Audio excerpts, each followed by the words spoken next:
नमस्कार दोस्तों, मैं नरसी किलक। मेरे YouTube चैनल साइबर हेल्पर में आपका हार्दिक स्वागत करता हूँ। आपको बताऊंगा कि आपका जो अकाउंट होता है, बैंक अकाउंट, वो साइबर द्वारा फ्रीज कर दिया जाता है, तो उसको अनफ्रीज कैसे करवाएं। यानी कि आजकल ये आम समस्या हर व्यक्ति के साथ आ रही है, हर दुकानदार के साथ आ रही है।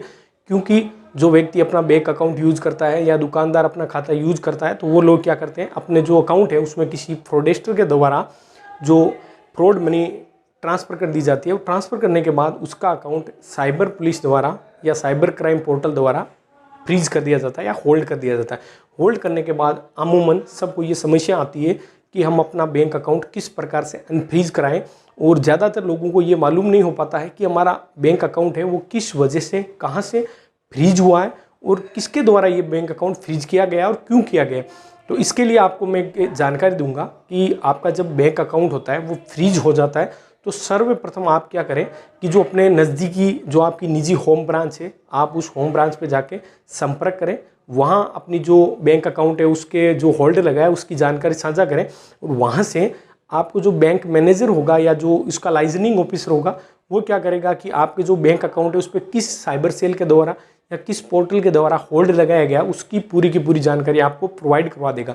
फिर आपको क्या करना है, वो जानकारी जैसे कि वहाँ पे एक्नॉलेजमेंट नंबर हो गया, उस संबंधित साइबर पोर्टल की या साइबर सेल की ईमेल आईडी और मोबाइल नंबर आपको क्लियरली दे रखे होंगे। तो आप क्या करें, वो जो एक्नॉलेजमेंट नंबर है वो लेके आप क्या करें, एक मेल आपको डालना है। जो साइबर क्राइम पोर्टल है उसकी जो मेल आईडी दे रखी होती है उस पर आपको मेल राइज करना होता है और उसमें अपनी पूरी की पूरी जानकारी साझा करनी होती है। यानी कि अगर आपका अकाउंट किस वजह से होल्ड हुआ है और किसने आपके पेमेंट किया था, आप क्या कार्य करते हैं, आप अपनी पूरी की पूरी जानकारी उस जो मेल आईडी है उस पर आपको डालनी होती है। जैसे कि अगर आप कोई दुकानदार हैं और आपके दुकान पे किसी ने कुछ सामान खरीदा है और उसके बाद आपके खाते में पैसे ट्रांसफ़र किए, तो आप पूरी की पूरी जानकारी उनको बताएं। अपने बैंक अकाउंट का स्टेटमेंट साथ में रखें और जो स्टेटमेंट है उसके साथ में उसको हाईलाइट करें, जो फ्रॉड अमाउंट है उसको हाईलाइट करके रखें, और इस प्रकार से आप अपना फ्रीज हटवा सकते हो। और दूसरा जो कारण है, आपका अगर बैंक अकाउंट एक से अधिक जगह से फ्रीज है और आपको पता नहीं चल पाता है कि मेरा बैंक अकाउंट कहाँ से फ्रीज हुआ है और किस प्रकार से किसके द्वारा फ्रीज किया गया, तो आप लोग क्या करें, अपने जो नज़दीकी पुलिस स्टेशन है वहाँ पे जाएं और वहाँ पे साइबर